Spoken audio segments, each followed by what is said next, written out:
آج میں آپ کو ایک بہترین مزیدار آپ کو حدیث سناتا ہوں جس میں آپ کو کھانے کی لذت بھی ملے گی اور مغفرت بھی ملے گی۔ آپ چاہتے ہیں کہ آپ پیزا کھائیں، برگر کھائیں اور بریانی کھائیں اور اس کے بعد صرف ایک مسنون دعا پڑھیں اور آپ کے سارے پچھلے گناہ معاف ہو جائیں۔ اس کا کیا طریقہ ہے؟ میں حدیث سنا رہا ہوں۔ اچھا، یہ حدیث ابو داؤد میں بھی ہے، مسند ابی اعلیٰ میں بھی ہے اور ترمذی میں بھی حدیث ہے۔ حدیث کیا ہے؟ حضرت معاذ بن انس رضی اللہ تعالیٰ عنہ فرماتے ہیں کہ مجھ سے میرے پیارے رسول صلی اللہ علیہ وسلم نے ایک مرتبہ فرمایا کہ اے معاذ، جب تو کھانا کھا لے اور کھانے کے بعد تو یہ دعا پڑھے گا تو اللہ تعالیٰ تیرے تمام پچھلے گناہوں کو معاف کر دے گا۔ کیا مطلب؟ آپ نے پیزا کھایا، برگر کھایا، بریانی کھائی، اس کے بعد آپ نے حدیث کے یہ الفاظ ہیں کہ یہ حدیث والی دعا پڑھ لی۔ وہ کیا دعا ہے؟ اور دل سے پڑھی، الحمدللہ الذی اطعمنی ھذا ورزقنیہ من غیر حول منی ولا قوہ۔ تمام تعریفیں اس اللہ کے لیے کہ جس نے مجھے کھلایا اور میری بے بسی اور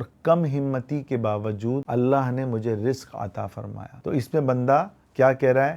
اللہ آپ کا شکر ہے کہ آپ نے مجھے کھلایا۔ اچھا، اس دعا پر حدیث میں آتا ہے بندے کے پچھلے گناہ معاف، وہ بھی تمام کا لفظ ہے۔ اچھا، کھانے کی ایک دو اور بھی دعا بتاؤں، ان دعا کا آپ ترجمہ سنیں۔ اب جیسے دعا ہے الحمدللہ الذی اطعمنا وسقانا وجعلنا من المسلمین۔ آپ کھانے کے وقت کہہ رہے ہو اللہ آپ کا احسان ہے، اللہ آپ کا شکر ہے، آپ نے مجھے کھلایا، آپ نے مجھے پلایا، اور اللہ آپ ہی کا احسان ہے کہ آپ نے مجھے مسلمان بنایا۔ اب کھانے کے ساتھ آپ بندہ کہہ رہا ہے آپ نے مجھے مسلمان بنایا، ایک لمبی تفصیل ہے تو بات طویل ہو جائے گی۔ تو دعاؤں میں بڑی خیر اور برکت ہیں۔ آپ کسی کا مہمان بن کے جا رہے ہو، حدیث مانتا ہے جو بندہ کسی دوسرے کے لیے جو وہاں موجود نہ ہو غائبانہ دعا کرتا ہے تو اللہ اس کو قبول کرتا ہے۔ اب آپ کسی کا مہمان گئے، اس نے کھانا کھلایا، آپ کو عزت دی، اب کھانے کے بعد کیا آپ کو دعا پڑھنی ہے؟ اگر آپ کسی کے مہمان ہو، اللہم اطعم من اطعمنی واسقی من سقانی۔ کتنی بہترین دعا ہے کہ اے اللہ جس نے مجھے کھلایا، اے اللہ آپ اس کو کھلائیے، اس کے رزق میں برکت عطا فرمائیے۔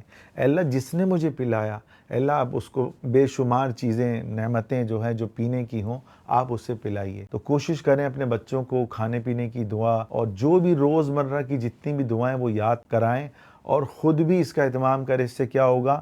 آپ کی 24 گھنٹے کی زندگی سنت کے مطابق ہو جائے گی۔ تو اللہ تعالی ہم سب کو ہر عمل پر مسنون دعا پڑھنے کی توفیق عطا فرمائے۔